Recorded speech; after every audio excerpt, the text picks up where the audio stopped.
What's up, guys? Shane from Kinfolk Farm. Appreciate you guys stopping by. Today we're going to be up here playing in the pig pen. We got some little insulators that's broken off. I just got some stuff I've been putting off fixing for a while. I have a couple of insulators that are hanging down, need to be fixed. I got one right here, or on the other side, a big main one that needs to be fixed.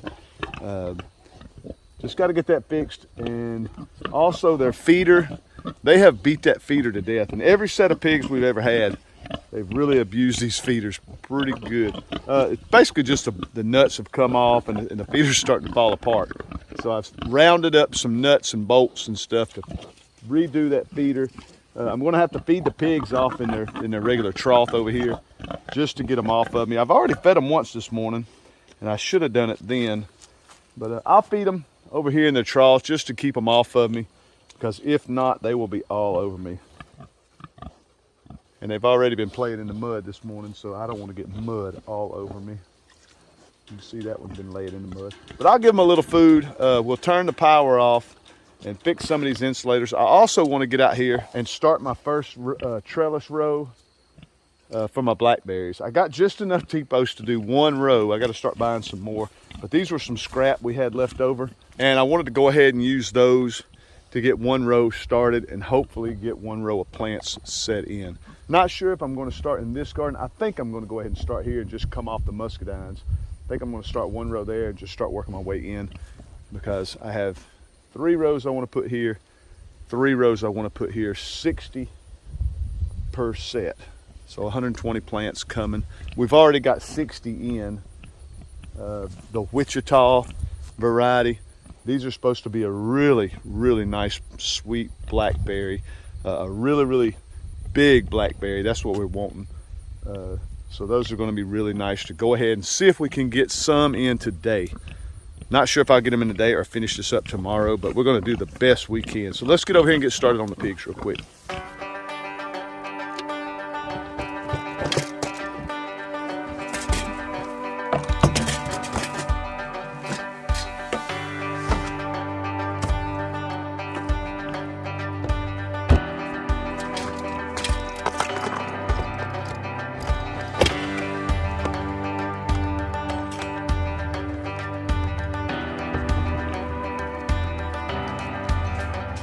Well, we got these guys being fed. Hopefully this occupies them for a little while.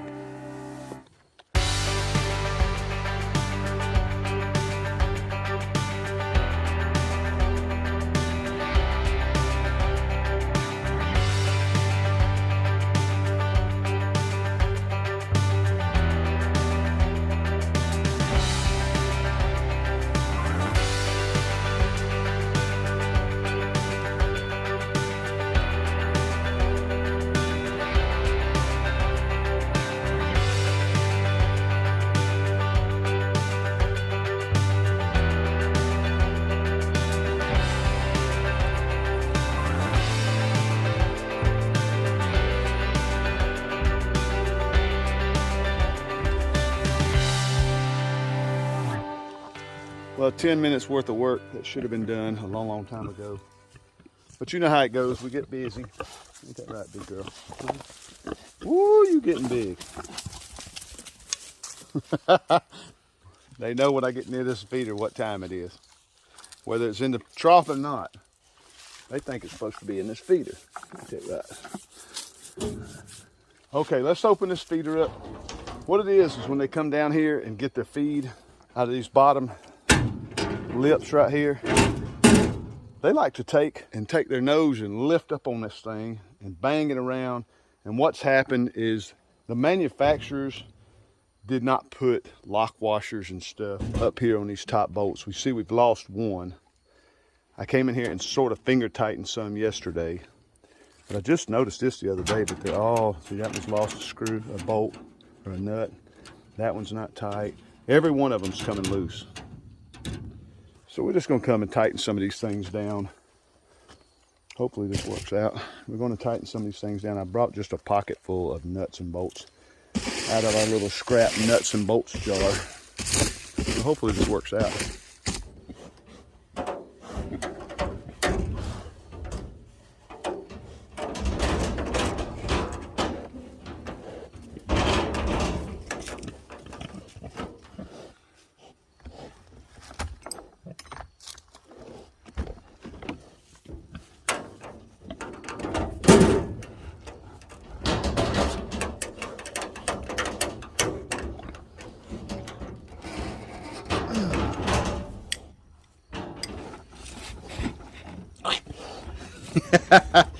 Would you go eat? Leave me alone.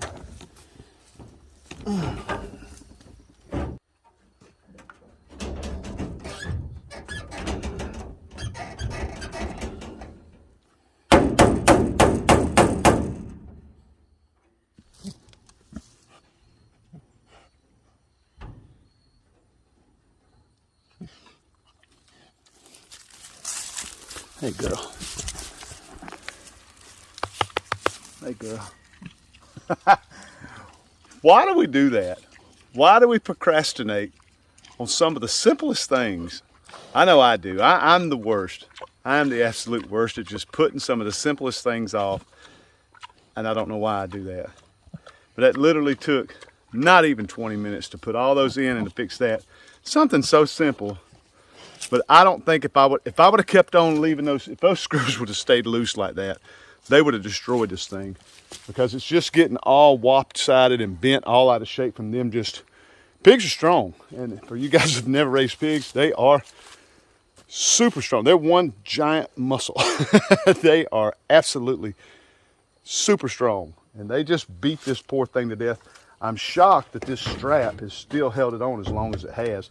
The last set of pigs we had, they would tear this thing off, and every time you come out here, it'd be somewhere different in the yard. We've actually had the roof tore off before. We had some real ferocious pigs last time, but I think we had 4. So they were really battling over feed. Of course, we'd feed them in the trough, we'd feed them out here. It was just a lot, but they beat this poor thing to death. These 2 girls are not quite as bad. When we breed them out and end up with a few more later on next year, we'll end up having to buy a bigger feeder, I'm sure.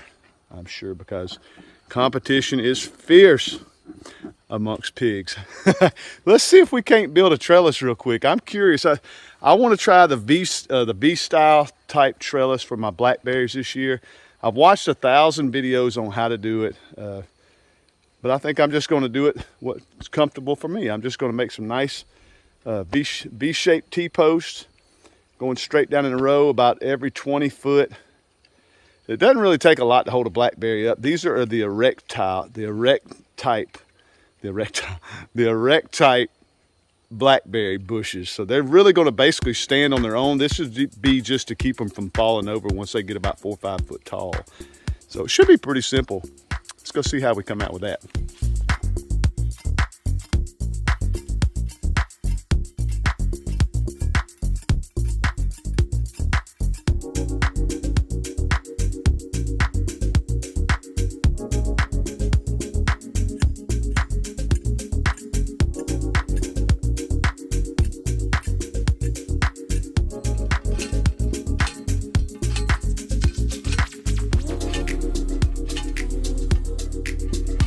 Well, that didn't turn out too bad for just eyeballing it. As you can see, they're a little crooked. But all the way to the end, I got one nice straight row where I can plant my plants all the way down through there. And next, my plan is to plant my plants all the way down this row. I'm going to put 20 per row because these are 100-foot rows. I'm going to put 20, 40, 60 right here in this little area. And I'll run a low wire about a foot off the ground. Then I'll do another one a couple feet above that to about the 3-foot mark. And as the plants get higher, if I need to add more, I'll add more. But I don't think I need to get much higher than 3 or 4 foot. And I'll run it straight down. I'll run it straight down from each T-post all the way down. And I'll run another one on the other side. That'll keep the plants from falling back or forth. That'll keep them from falling if they get a little heavy. I'm also going to put a piece from here to here on the bottom. At about that 1 foot mark, I'll put a piece from here to here. That way when I run my irrigation, I can keep my irrigation up high and run it straight down the rows, the same as I do my muscadines. And I'll just tie them in. And we'll use this exact same irrigation as my muscadines. Just for one thing, I got tons of it left, and and I use everything from Ison's Nursery, so I'm just going to stick with what I know. Ison's Nursery has really nice irrigation. They have nice irrigation emitters. I just like all the Ison stuff. So stick with what I know. So let's go and start planting some plants. I think I'm going to get out of this sun. I'm going to go in and get ready for work. I think tomorrow I'll start getting the plants in the ground, and hopefully we get all them in tomorrow. We can start running our wire. This may take a little longer than what I thought. For one thing, I'm out of T-posts. I'm just using what scrap I have left up here in the scrap pile. It was enough for one row, so I have to start buying some more T-posts, but I definitely want to get this one row in, just because it'll be fun. Stick around.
That was simple enough. I just ran, we had some electric fence wire.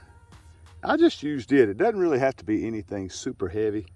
I went ahead and hooked from here to there. That way I can hang my irrigation. And like I say, I'll do that in between every one, so I can start running irrigation down through here. And that'll keep our plants up off the ground, so they don't try to re-root once we bring mulch in and all that, because we're going to start bringing some mulch in and stuff. And if they're laying on the ground, they may try to start rooting. So we can also get cuttings off this and start filling in these gaps. I planted my plants every 5 foot in hopes that I can start doing that. I can start taking cuttings off this and add more into the empty spots as I go. And in a few years, hopefully that'll save me some money. But heck, I'm happy.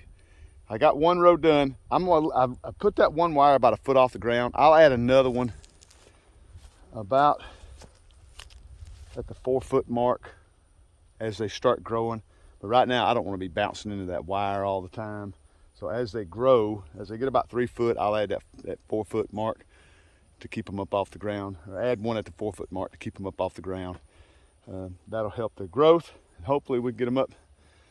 I think we're supposed to keep them about 5 foot tall. That'll be 5 foot tall. About 5 foot tall to keep them manageable. I'm about tired, but that was fun. It was nice to get my hands dirty again. I hadn't been in the garden or planted anything in a long, long time. It's really been a long time. So if you guys haven't been able to plant anything, now is the time to start planting your fruits, your nuts, or your berries. Everything is dormant. You can order them from, of course, Ison's Nursery, my favorite store in America. You can order them from Ison's Nursery. Go get your catalog.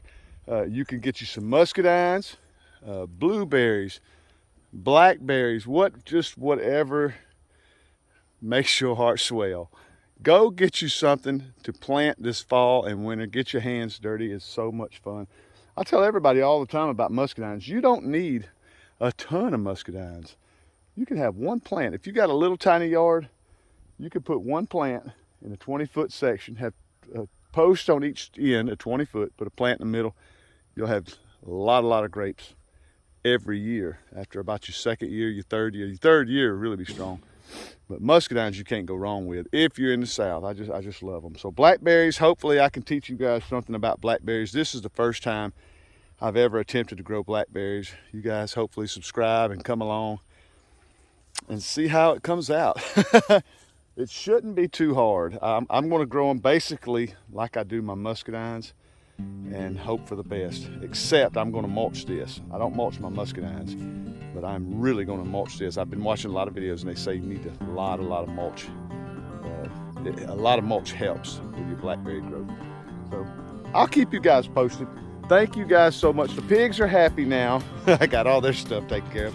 Thank you guys so much for checking out my channel. Love you guys to death, and we will see y'all on the next video.